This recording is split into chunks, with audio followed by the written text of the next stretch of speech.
So Warzone's been around for a while now, and I've came to the conclusion that my previous video that I did on best loadout is now outdated.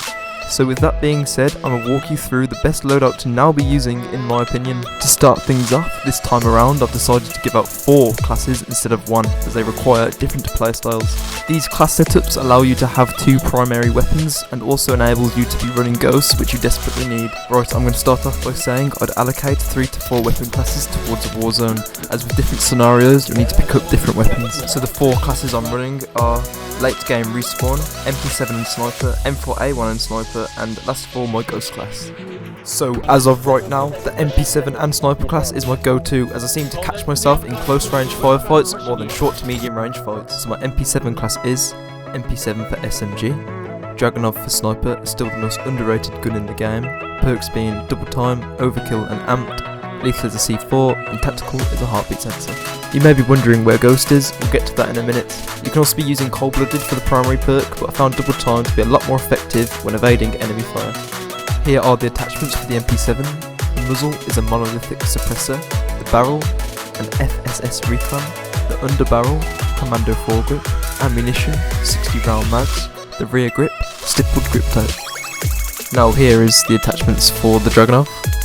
The muzzle being a monolithic suppressor, the barrel, 660mm extended barrel, the optic, the variable zoom scope, stock, FTAC Hunter Scout, and lastly the perk focus.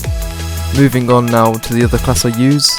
This is my M4A1 and sniper class. This consists of M4A1 for AR, Dragunov for sniper, perks being double time, overkill and amped, lethal is a C4, and tactical is a heartbeat sensor.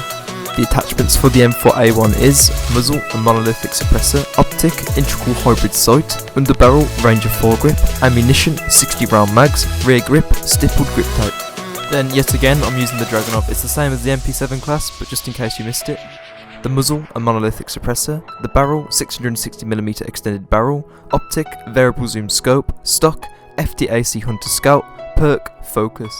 So they are the 2 main classes that I choose between when I initially buy the loadout from the buy station. But this next tip is what will give you the competitive edge over your opponents. So now you want to make another class, and this will be your ghost class. You want to either add the MP7, the M4A1 or the Dragunov with the same attachments that I've just showed you. The secondary weapon doesn't matter, as you'll be picking up your previous weapons anyway.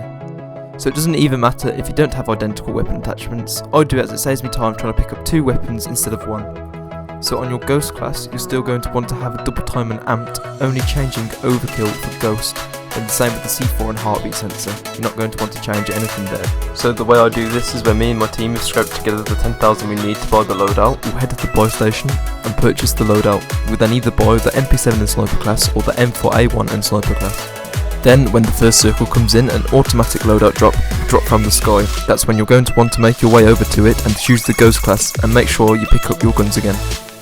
Now the last weapon class that I use is the late game respawn class. This class is essential for the late game, when you manage to get out the gulag and you have nothing.